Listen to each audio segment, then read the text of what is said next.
Good evening आप लोगों को। वॉइस मिल रहा है आप लोगों को? सभी को गुड इवनिंग।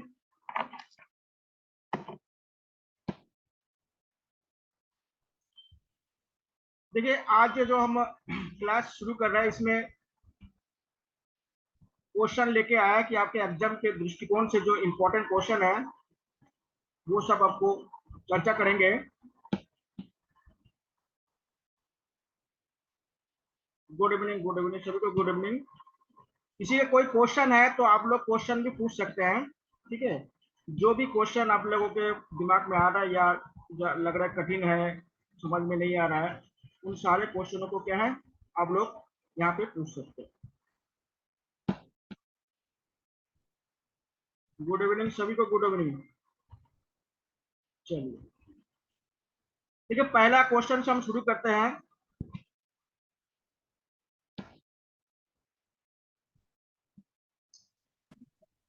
आप लोग को सबको स्क्रीन दिखाई दे रहा होगा? Yes sir.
एक मिनट थोड़ा सेटिंग कर लेता हूँ, एक मिनट रुकिए आप लोग थोड़ा सा।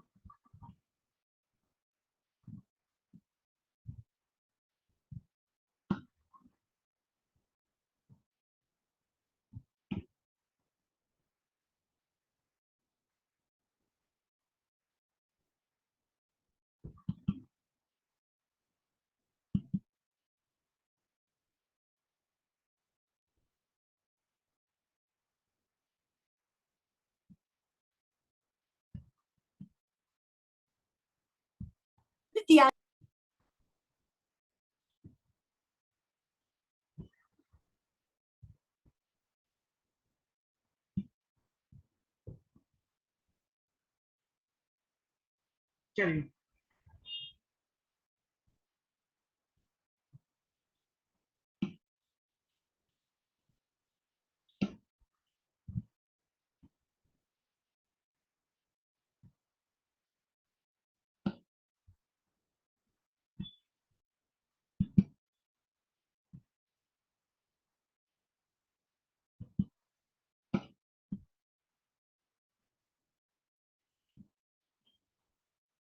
चलिए, देखिएगा आप लोग के सामने स्क्रीन दिखाई दे रहा होगा।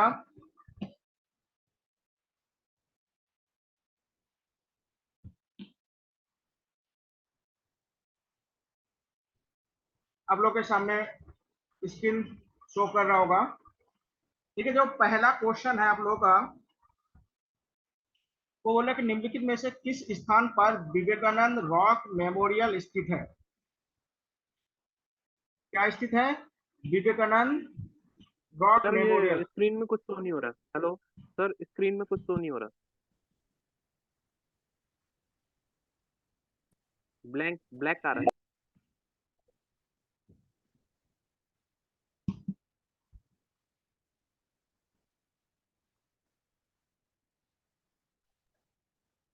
हाँ, अब शो हो रहा है सर। हाँ हाँ अब सर, शो अब हो हो रहा रहा है। है। ठीक है, विवेकानंद रॉक मेमोरियल आपके सामने आप लोग को दिखाई दे रहा है। Sir Tamil Nadu. Tamil Nadu. Rock memorial. तो हाँ, तो ध्यान दीजिएगा,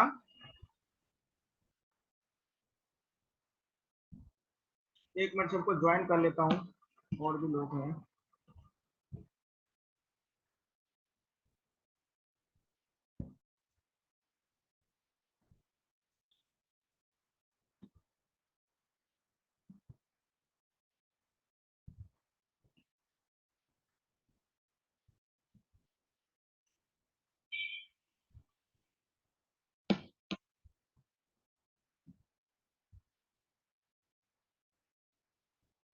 ठीक है, तो देखिए आप लोगों के सामने स्थित है पहला क्वेश्चन, निम्नलिखित में से किस स्थान पर विवेकानंद रॉक मेमोरियल स्थित है? देखिए, विवेकानंद रॉक मेमोरियल के बारे में जान लीजिए, कहाँ पे है। ये है आपके तमिलनाडु में। ठीक है, पहले समझिए है क्या। आप लोगों ने सुना होगा कि स्वामी विवेकानंद कब गए थे? 1893 में कहा गए थे? शिकागो। शिकागो गए थे। शिकागो क्यों गए थे? ठीक है, आंसर ठीक है, आप लोगों का आंसर ठीक है। ठीक है, शिकागो क्यों गए थे? कि शिकागो में, अमेरिका में, शिकागो कहाँ है? अमेरिका में। वहां पे प्रथम विश्व धर्म सम्मेलन हो रहा था। यहाँ पे क्या हो रहा था शिकागो में? शिकागो में प्रथम विश्व धर्म सम्मेलन हो रहा था। तो प्रथम विश्व धर्म सम्मेलन में भाग लेने के लिए कहाँ गए थे स्वामी विवेकानंद? स्वामी विवेकानंद गए थे आपके अमेरिका में। तो जिसमें आप लोग जानते हैं स्वामी विवेकानंद के प्रसिद्ध जो भाषण है, अमेरिका के भाई बहनों करके जो भाषण दिया था, उससे विवेकानंद क्या है? प्रसिद्ध हो गए। और उसके बाद क्या है, स्वामी विवेकानंद क्या है कि तमिलनाडु में एक जगह है, आप लोग जानते हैं, कन्याकुमारी। तमिलनाडु में जगह क्या है? देखिए, ये जो कन्याकुमारी है, यहाँ पे समुद्र से लगा हुआ क्षेत्र है। यहाँ पे एक क्या है, चट्टान है, मतलब एक रॉक है। तो उस रॉक पर क्या है, इन्होंने क्या है, अपना ध्यान वगैरह लगाए थे, इसलिए उसको क्या है, विवेकानंद रॉक मेमोरियल कहा जाता है। और आप जानते हैं कि कन्याकुमारी क्या है, भारत के मुख्य भूमिका मुख्य भूमिका मुख्य भूमिका ध्यान दिया, भारत के मुख्य भूमिका। एक मिनट ज्वाइन करवा लेता हूँ, लोग बाद में आते हैं। जो भारत के जो मुख्य भूमि है, उसका दक्षिणतम बिंदु है। भारत के जो अंतिम भूमि है, यानी मुख्य भूमि है, उसका क्या है, मुख्य मुख्य भूमि का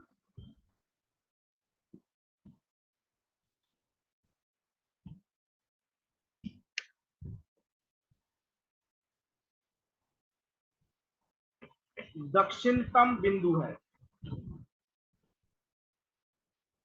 दक्षिणतम बिंदु है। तो क्या है, तमिलनाडु आप जानते हैं साउथ इंडिया में है। और तमिलनाडु क्या है, ये पूर्वी घाट, जो हमारे घाट है, आपको बताया था पूर्वी घाट में है। और तमिलनाडु का जो, देखिए तमिलनाडु क्या है, जो पूर्वी भाग है, यहाँ पे तमिलनाडु है। भारत के क्या है, यहाँ पे तमिलनाडु है। और ये जो घाट है, या ये जो क्षेत्र, जो तट है, इसको क्या कहते हैं? कोरोमंडल। ये आपको बताया था, कोरोमंडल बहुत बार पूछ जाते हैं। ठीक है, और इधर वाले जो तट है, जो पश्चिमी वाला तट है, इसको क्या कहते हैं? मालाबार तट। मालाबार। तो याद रखिएगा, तमिलनाडु वाला जो तट है उसको कोरोमंडल तट कहा जाता है। तमिलनाडु वाला तट को क्या कहता है? तो कोरोमंडल। और यहाँ पे तमिलनाडु की राजधानी है, उसको नाम है चेन्नई। तमिलनाडु की राजधानी क्या है? चेन्नई।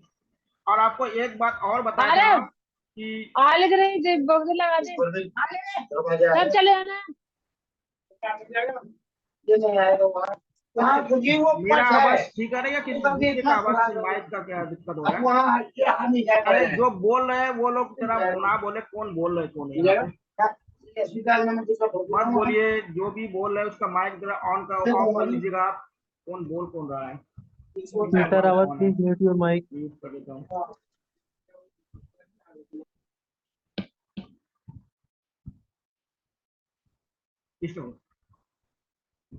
देखिए ध्यान रखिएगा, जो केरल के जो तट है उसको मालाबार तट कहते हैं, और तमिलनाडु के जो तट है उसको क्या है? कोरोमंडल तट कहते हैं। चेन्नई क्या है? तमिलनाडु की राजधानी है। और आपको बताया था कि जो चेन्नई से जो समुद्र तल को नापा जाता है वो कहाँ से नापा जाता है? चेन्नई से नापा जाता है। और कन्याकुमारी क्या है? ये भारत के मुख्य भूमि का दक्षिणतम बिंदु है। और आपको पता है कि जो भारत का जो अंतिम बिंदु है वो क्या है? इंदिरा पॉइंट है। भारत का अंतिम बिंदु कहाँ है? इंदिरा पॉइंट है, जो अंडमान निकोबार में है। लेकिन क्या है, जो कन्याकुमारी है ये क्या है? भारत के मुख्य भूमि का दक्षिणतम भाग है। किसका भाग है? मुख्य भूमि का दक्षिणतम भाग है। भारत के जो मुख्य भूमि है उसके दक्षिणतम भाग है। मुख्य भूमि का दक्षिणतम भाग कौन सा है आपका?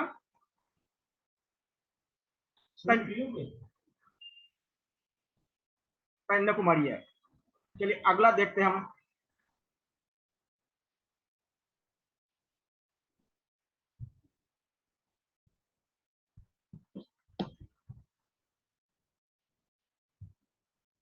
हाँ माइक बंद कर दिया मैंने, सबका माइक मैंने बंद कर दिया। ठीक है, माइक जरा बंद कर रखिए कि दूसरे को डिस्टर्ब हो जाता है, तो ध्यान दीजिएगा, इसको थोड़ा ध्यान में रख के काम कीजिएगा।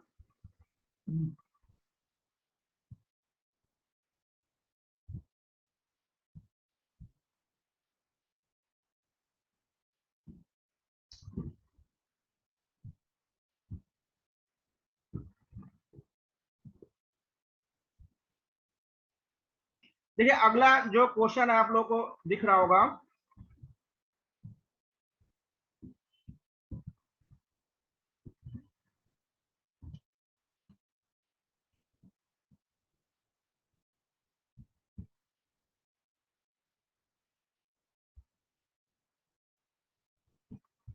देखिए अगला जो क्वेश्चन आप लोगों को दिख रहा होगा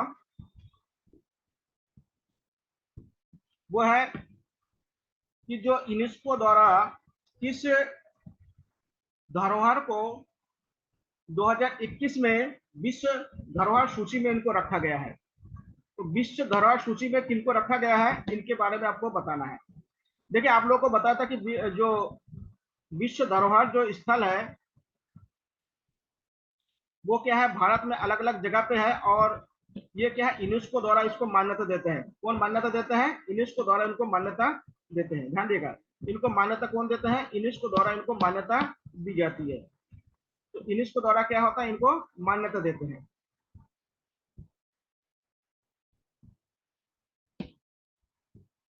ज्वाइन कौन नहीं हो पा रहा है? एक मिनट, इनको ज्वाइन कर लेते हैं।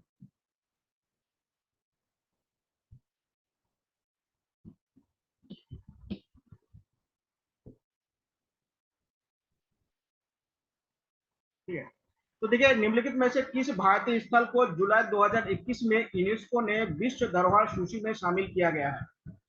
तो देखिएगा यहाँ पे बृहदेश्वर मंदिर है, ये इसको बहुत पहले इसको किया गया था। यह सभी क्या है? विश्व धरोहर स्थल है। देखिए बृहदेश्वर मंदिर कहाँ पे है? आप लोगों को बताया था ये तमिलनाडु में है। ये कहाँ पे है? तमिलनाडु में है। और ये क्या है? एक शिव मंदिर है। क्या मंदिर है? शिव मंदिर है। और आपको बताया था कि जो बृहदेश्वर मंदिर है इसका जो शिखर है वो सबसे ऊंची शिखर है। ठीक है, तो इसकी शिखर क्या है? सबसे ऊंची शिखर किसकी है? बृहदेश्वर मंदिर की है। तो बृहदेश्वर मंदिर की जो शिखर है वो सबसे क्या है? ऊंची शिखर है। ध्यान दीजिएगा। दूसरी चीज है छत्रपति शिवाजी टर्मिनल। ये कहाँ पे है? महाराष्ट्र में। ये कहाँ पे है? महाराष्ट्र में। ध्यान दीजिएगा, महाराष्ट्र में है। वो पहले अंग्रेजों के समय बनाया गया था, बाद में इसको क्या है? नाम बदल दिया गया। नालंदा विश्वविद्यालय कहाँ पे है? ये आपको कहाँ पे है? ये आपका बिहार में है। और आपको बताऊंगा कि ये जो नालंदा विश्वविद्यालय है भारत का पहला आवासीय विश्वविद्यालय से कहते हैं, मतलब हॉस्टल टाइप के विश्वविद्यालय। भारत का पहला क्या? आवासीय विश्वविद्यालय। कैसा विश्वविद्यालय है? आवासीय विश्वविद्यालय है। यहाँ पे आवासीय विश्वविद्यालय है और यहाँ पर जो बौद्ध धर्म के जो महायान संप्रदाय है, महायान संप्रदाय का क्या होता है, यहाँ पे शिक्षा दी जाती थी। यहाँ पे कौन सी शिक्षा दी जाती थी? महायान संप्रदाय की शिक्षा दी जाती थी। ध्यान दीजिएगा, यहाँ पे कौन सी शिक्षा दी जाती थी? महायान संप्रदाय की जो शिक्षा है उनको दी जाती थी। ध्यान दीजिएगा। तो ये कहाँ पे है? नालंदा विश्वविद्यालय आपके बिहार में है और ये भारत का पहला आवासीय विश्वविद्यालय, हॉस्टल टाइप का विश्वविद्यालय, जिसमें गुरु शिष्य क्या है एक ही जगह पे आपस में, मतलब क्या है, एक ही घर में उनमें रहते थे। उसके बाद है काकतीय रुद्रेश्वर मंदिर। देखिए ये जो मंदिर है, ये मंदिर है आपका तेलंगाना में। कहाँ पे है? तेलंगाना में है। और इसी तेलंगाना मंदिर को ही क्या है, तेलंगाना में जो रुद्रेश्वर मंदिर है, इसी को क्या है 2021 में यूनेस्को ने विश्व धरोहर सूची में इसको शामिल किया गया, जो काकतीय साम्राज्य द्वारा बनाया गया था। और ये भी क्या है? ये भी एक शिव मंदिर है। क्या मंदिर है? शिव मंदिर है। ध्यान रखिएगा। और कहाँ पे है? तेलंगाना। तेलंगाना की राजधानी कहाँ है? देखिए तेलंगाना की जो राजधानी है वो है आपका हैदराबाद। आप लोगों को बताया था, याद रखिएगा। तेलंगाना की राजधानी कहाँ पे? हैदराबाद है। हैदराबाद और सिकंदराबाद को क्या कहते हैं? हैदराबाद और सिकंदराबाद को क्या कहा जाता है? देखिए हैदराबाद और सिकंदराबाद को क्या कहा जाता है? जुड़वा शहर कहा जाता है, यानी ट्विन सिटी कहा जाता है। भारत में जो ट्विन सिटी के नाम से फेमस है, इसको जुड़वा शहर कहा जाता है। क्या कहते हैं? जुड़वा शहर कहा जाता है। जुड़वा शहर इनको कहा जाता है। और ध्यानिएगा, इनके बीच में कौन सा झील है? इनके बीच में हुसैन सागर झील है। कौन सा झील है? हुसैन सागर। तो इसका आंसर क्या हो जाएगा? इसका आंसर काकतीय रुद्रेश्वर मंदिर हो जाएगा। तो ध्यान रखिएगा, रुद्रेश्वर मंदिर कहाँ पे है? तमिलनाडु में है। छत्रपति शिवाजी टर्मिनल कहाँ पे है? महाराष्ट्र में है। नालंदा विश्वविद्यालय कहाँ पे है? बिहार में है। और काकतीय रुद्रेश्वर मंदिर कहाँ पे है? तेलंगाना में है। तेलंगाना की राजधानी क्या है? हैदराबाद है। और हैदराबाद और सिकंदराबाद को जुड़वा शहर कहा जाता है। और इसके बीच में कौन सा शहर है? कौन सा झील है? हुसैन सागर झील है। और काकतीय जो मंदिर है वो किस देवता को समर्पित है? वो शिव जी को समर्पित है। किसको समर्पित है? शिव जी को समर्पित है। सर ये बृहदेश्वर मंदिर को राजराजेश्वर मंदिर भी कहा जाता है। हाँ हाँ, बृहदेश्वर मंदिर को राजराजेश्वर मंदिर, क्योंकि वहां पे जो शासक थे, जो जो राजराज प्रथम शासक थे, उन्होंने इसका निर्माण करवाया था, इसलिए उनको राजराजेश्वर मंदिर भी कहा जाता है। और आपको बता कि ये क्या है, जो भारत के सबसे ऊंचे शिखर वाले मंदिर है। भारत के क्या है? सबसे ऊंचे शिखर वाले मंदिर है। प्राचीन मंदिर के नाम बदल रहा, लेकिन आधुनिक अगर देखा जाए तो आधुनिक काल में जो भारत की सबसे ऊंचे शिखर वाला जो मंदिर है वो क्या है? चंद्रोदय मंदिर बन रहा है। चंद्रोदय मंदिर कहाँ बन रहा है? देखिए चंद्रोदय जो मंदिर है वो आपका वृंदावन में बन रहा है। ठीक है। प्राचीन काल में सबसे ऊंची अगर शिखर वाला मंदिर है वो है वृद्धेश्वर मंदिर, जिसको राजराजेश्वर मंदिर भी कहा जाता है, क्योंकि राजराज प्रथम ने इसको बनवाया था। किसने बनवाया था? राजराज प्रथम ने बनवाया था। दूसरी बात ध्यान रखिएगा, ये जो वृद्धेश्वर मंदिर है यहाँ पे इसको भी यूनेस्को दिया गया। और ये तमिल में जो चोल शासक है, चोल शासकों द्वारा बनाया गया। एक बात आप लोगों ने पूछा है कि जो नालंदा विश्वविद्यालय है उसमें हिनायन संप्रदाय का दी जाती कि नहीं जाती। देखिए भारत में आप लोगों को समझ लीजिएगा, भारत में अधिकतर जो बौद्ध है वो महायान को मानते हैं। भारत के अधिकतर जो लोग हैं जो बौद्ध धर्म को मानते हैं वो क्या है? महायान मानते हैं। महायान और हिनायन में थोड़ा सा अंतर है। महायान में क्या होता है कि जो आधुनिकता को ज्यादा मानते हैं, बौद्ध धर्म के जो विचार है उसमें परिवर्तित करके इसको मानते हैं। लेकिन जो हिनायन है वो परंपरावादी है, वो जैसे बौद्ध धर्म में जो पहले से चले आ रहे थे उसी परंपरा को मानते हैं। इसलिए आप लोग देखे होंगे, जो आप लोगों को 3 चीज बताया था, स्तूप बताया था, उसके बाद क्या बताया था आपका? चैत्य बताया था और विहार बताया था।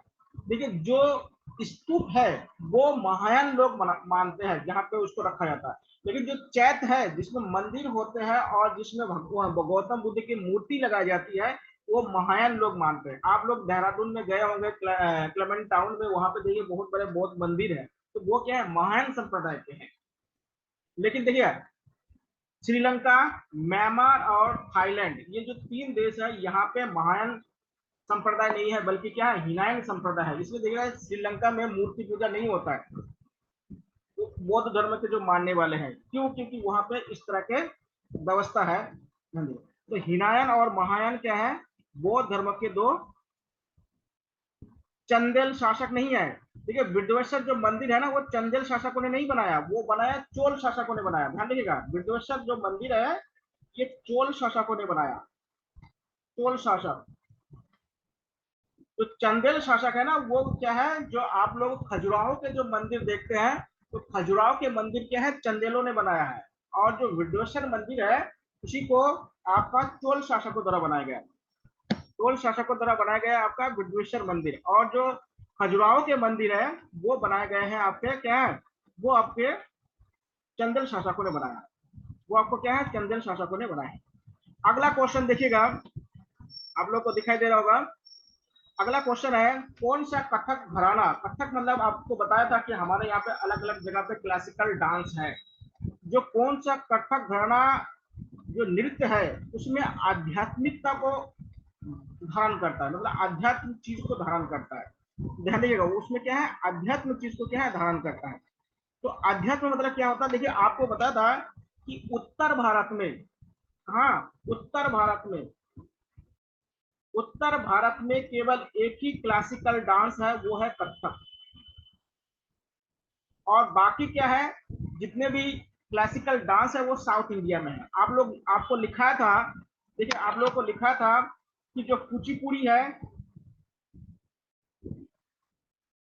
ये आपके कहाँ पे है, आंध्र प्रदेश में, क्लासिकल डांस। उसके बाद भरतनाट्यम, ये आपका तमिलनाडु में बताया। उसके बाद कथकली या मोहिनी अट्टम, ये आपको केरल में बताया था।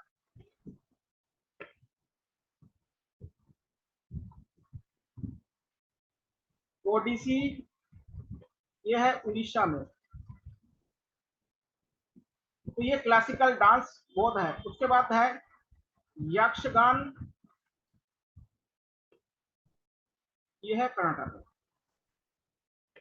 तो इसको याद कर लीजिएगा, कुचिपुड़ी कहाँ पे, आंध्र प्रदेश में, भरतनाट्यम तमिलनाडु में है, कथकली और मोहिनी अट्टम कहाँ पे, केरल में है, ओडिसी कहाँ है, उड़ीसा में है, यक्षगान कहाँ, कर्नाटक में है। और उत्तर भारत में खासकर जो यूपी है, उत्तर भारत में खासकर जो यूपी है, वहां पे क्या है, कथक फेमस है। कथक का जो शुरुआत किया गया है, जो आप लोग जानते हैं, जो अवध के जो नवाब थे उनके समय पे क्या है, कथक का बहुत ज्यादा विकास हुआ था। किसके समय पे, अवध के नवाब। तो अवध के नवाब किस क्षेत्र में थे, लखनऊ क्षेत्र। अवध के नवाब के समय पे क्या है, कथक का विकास हुआ था, अवध के नवाब के समय। और लखनऊ किस नदी के तट पर बसा है, लखनऊ गोमती नदी के तट पर बसा है। लखनऊ को उत्तर प्रदेश का राजधानी कब बनाया गया है, लखनऊ को उत्तर प्रदेश का राजधानी कब बनाया गया है, 1921 ध्यान रखिएगा, उससे पहले इलाहाबाद हुआ था। तो ये इम्पोर्टेंट है, अवध के नवाब की राजधानी पहले हैदराबाद था, बाद में लखनऊ कर दिया। गोमती नदी क्या है, लखनऊ गोमती नदी के तट पर बसा हुआ है। और लखनऊ को राजधानी बनाया गया था उत्तर प्रदेश का 1921 में बनाया गया था। ठीक है, 1921 में इनको राजधानी बनाया गया था। कोई जुड़ने से रह गया क्या, पंखा लगो हवा लगो। ठीक है, जिनका क्वेश्चन है ना आप लोग टाइप करके भेज दीजिएगा, सबसे बढ़िया रहेगा, डिस्टर्ब नहीं होगा। जो भी है उसको पूछ लीजिएगा, सबसे आसान और सबसे बढ़िया हो जाएगा। अगला क्वेश्चन देखिएगा, जो खालसा पंथ है, जो सिख का खालसा पंथ है, पंथ के बारे में सुने होंगे, और आपको बताया कि जो सिख धर्म है उसके जो संस्थापक है वो कौन थे? गुरु नानक जी। गुरु नानक जी क्या है? सिख धर्म के क्या है? संस्थापक है। और उनका जन्म कहाँ हुआ था? आप लोगों को बताया था उनका जन्म इस समय पाकिस्तान के जो तलवंडी जगह है वहां पे उनका क्या है? जन्म हुआ था। ध्यान दीजिएगा, उनका जन्म कहाँ हुआ था? तलवंडी में उनका जन्म हुआ था। अब ये बता रहा है कि खालसा पंथ के गठन के उपलक्ष्य में पंजाब में निम्नलिखित में से कौन सा फेस्टिवल या त्योहार मनाया जाता है? ध्यान देगा, ये जो त्योहार होता है ये होता है आपका बैसाखी। ठीक है, ये जो बैसाखी है ना इसको पंजाबी नव वर्ष कहा जाता है।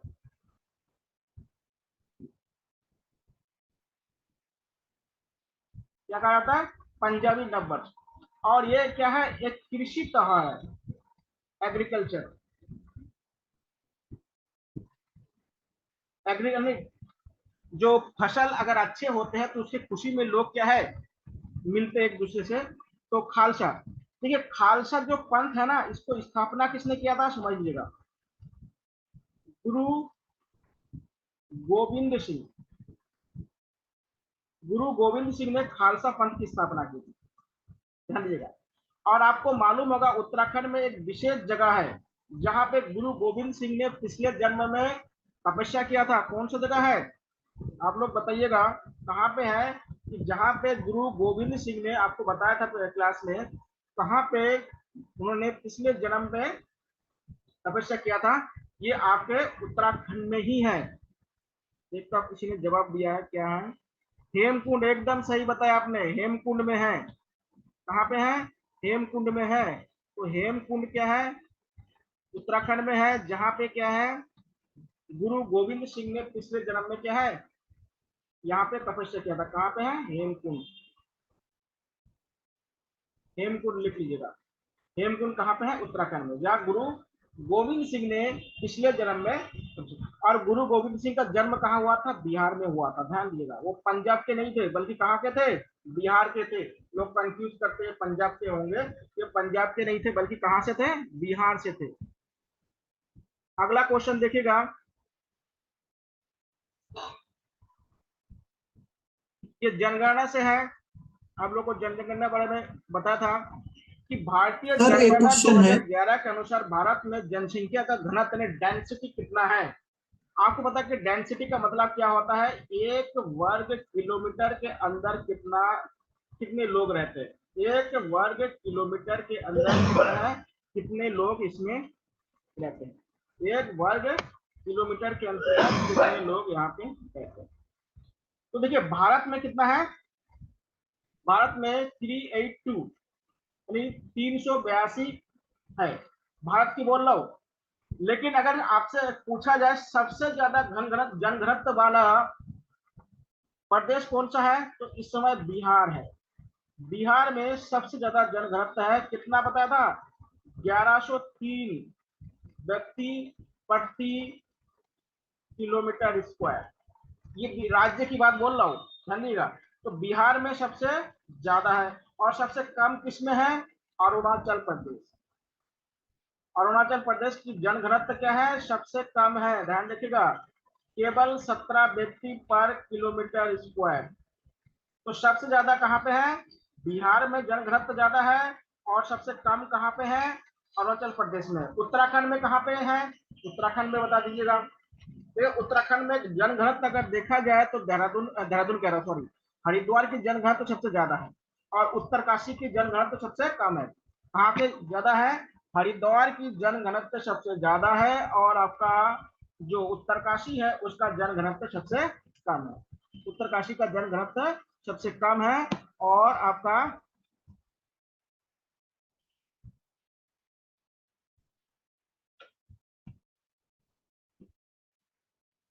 यहाँ पे इसका कोई क्या ज्वाइन नहीं हो पा रहा क्या? बिल्कुल ज्वाइन है। तो हरिद्वार का क्या है? जनघनत्व सबसे ज्यादा है और आपका उत्तरकाशी का जनघनत्व क्या है? सबसे कम है। तो ये ध्यान रखिए। तो भारत का कितना है? भारत का 382 है। और सबसे ज्यादा कहाँ पे है? बिहार की है। और बिहार के बाद सबसे कम कहाँ पे है? सबसे कम आपका अरुणाचल प्रदेश में। देखिए अगला सवाल है जो देखिए आपके साहित्य से भी संबंधित है, साहित्य के बारे में पूछा गया है। गोदान एक प्रसिद्ध उपन्यास है जिसे किसके द्वारा लिखा गया था? आप सभी जानते हैं गोदान के बारे में, यह है मुंशी प्रेमचंद। मुंशी प्रेमचंद द्वारा इनको लिखा गया है। और मुंशी प्रेमचंद को क्या है, गरीबों का उपन्यासकार कहा जाता है। ध्यान दीजिएगा, इन्होंने बहुत सारे लिखा है, गोदान लिखा है, गबन लिखा है, निर्मला लिखा है, तितली लिखा है, बहुत सारे इन्होंने लिखा है। कालिदास बहुत इंपॉर्टेंट है यहाँ पे।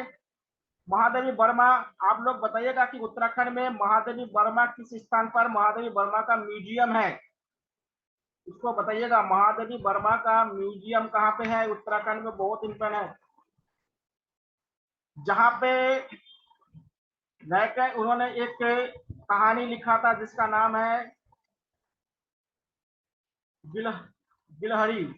बिलहरी वाला जो कहानी वर्मा जी ने लिखी थी वो क्या है, उत्तराखंड में बैठ के लिखे थे। और कहाँ पे है? कालिदास कहाँ पे रहने वाले थे? कण्वाश्रम में। कण्वाश्रम में कालिदास का निवास था और यहीं पे बैठ के उन्होंने क्या है, अभिज्ञानम शकुंतलम वाले पुस्तक को लिखा था। ठीक है, और इस कण्व आश्रम में, कण्व ऋषि का आश्रम है और यहीं पे क्या है, जो भरत है, भरत का जन्म हुआ था। कुछ लोग मानते हैं कि इसके नाम पर हमारा देश का नाम भारत पड़ा है। ध्यान दीजिएगा, तो ये कण्वाश्रम है। कण्वाश्रम किस नदी के तट पर बसा है? कण्वाश्रम मालनी नदी के तट पर बसा है। कौन सी नदी है? मालनी नदी के तट पर बसा है। ध्यान रखिएगा, ये किस नदी के तट पर बसा है? मालनी नदी के तट पर बसा है। तो देखिएगा गोदान का आंसर क्या हो जाएगा? मुंशी प्रेमचंद। क्या हो जाएगा? मुंशी प्रेमचंद हो जाएगा, इसका आंसर हो जाएगा। मुंशी प्रेमचंद ने क्या है, गोदान को लिखा है। गबन हुआ, गोदान हुआ, निर्मला हुआ, ये सारे चीज लिखा गया है। ठीक है, तो इसको क्या है, मुंशी प्रेमचंद द्वारा इसको क्या है, लिखा गया है। मुंशी प्रेमचंद द्वारा ही इसको लिखा गया है।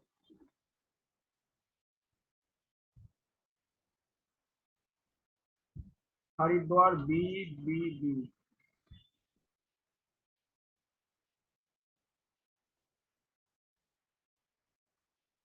एक मिनट, एक मिनट, ठीक है। बीजेन बी क्वेश्चन राइट करो।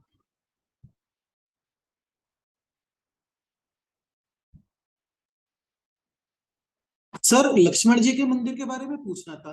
एक मिनट,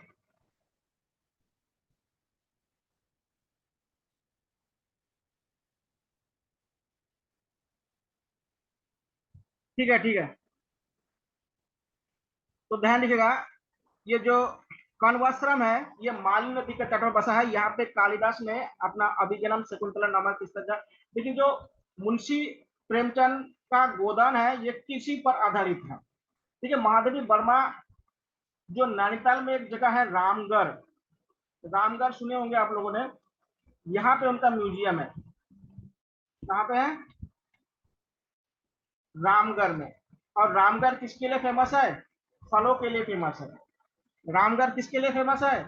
फलों के लिए फेमस है। आप लोग जानते हैं रामगढ़ क्या है? फलों के लिए फेमस है। इसको भी आप लोग जानिएगा। अगला क्वेश्चन देखिएगा, सरदार वल्लभ भाई पटेल राष्ट्रीय पुलिस अकादमी कहाँ पर स्थित है?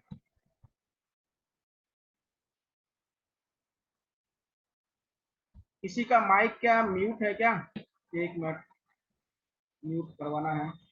देखता हूँ किसी किसका खुला हुआ है। जिनका भी खुला हुआ है उसको बंद कर दीजिएगा। जिसको अगर क्वेश्चन है ना, तो आप लोग ज्यादा लोग है ना, तो क्वेश्चन पूछेंगे तो डिस्टर्ब हो जाएगा। लिख के पूछ लीजिएगा, सबसे बढ़िया हो जाएगा। ठीक है, लिख के पूछिएगा, आप लोग डिस्टर्ब नहीं होंगे, एक दूसरे को लिख के पूछिएगा। ठीक है, सरदार वल्लभ भाई पटेल राष्ट्रीय पुलिस अकादमी कहाँ पर स्थित है? राष्ट्रीय पुलिस अकादमी, राष्ट्रीय क्या है, पुलिस अकादमी की बात बोल रहे हैं। राष्ट्रीय पुलिस अकादमी की बात इसमें बोला जा रहा है। ठीक है, आप लोगों को मालूम होगा कि जो आईपीएस अधिकारी होते हैं उसको इंडियन पुलिस सर्विस जिसे कहते हैं,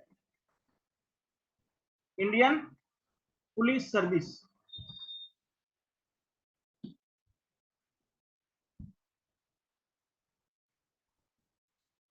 एक मिनट इनको ज्वाइन कर लेता हूँ।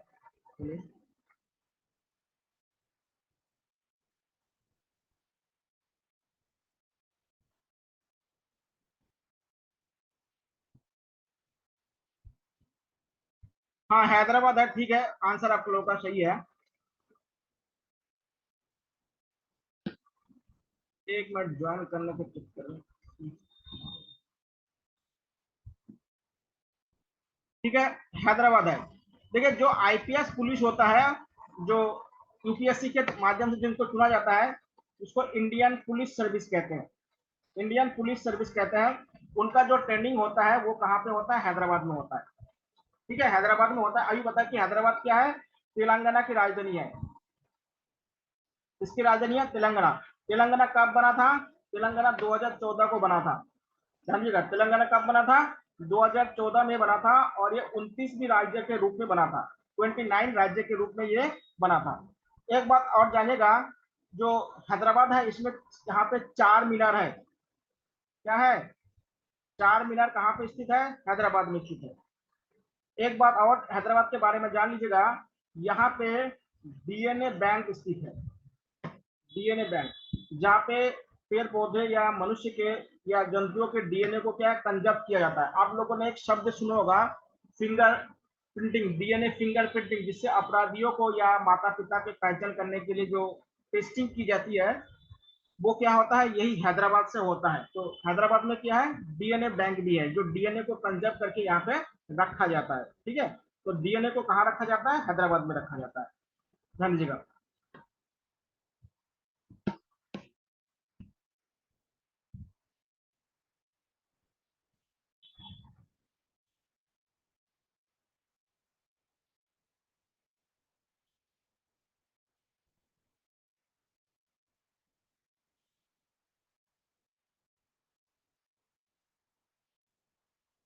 ये कौन से मंदिर संबंधित है? एक मिनट,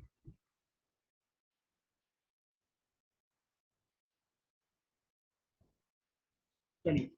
तो ये क्या है आपका? हैदराबाद कहाँ पे है? तेलंगाना। और एक बात और ध्यान दीजिएगा कि हैदराबाद क्या है, पहले आंध्र प्रदेश के संयुक्त राजधानी भी यहाँ पे हुआ करता था। संयुक्त राजधानी भी क्या है? यहाँ पे हुआ करता था। अगला क्वेश्चन देखिए आप लोग,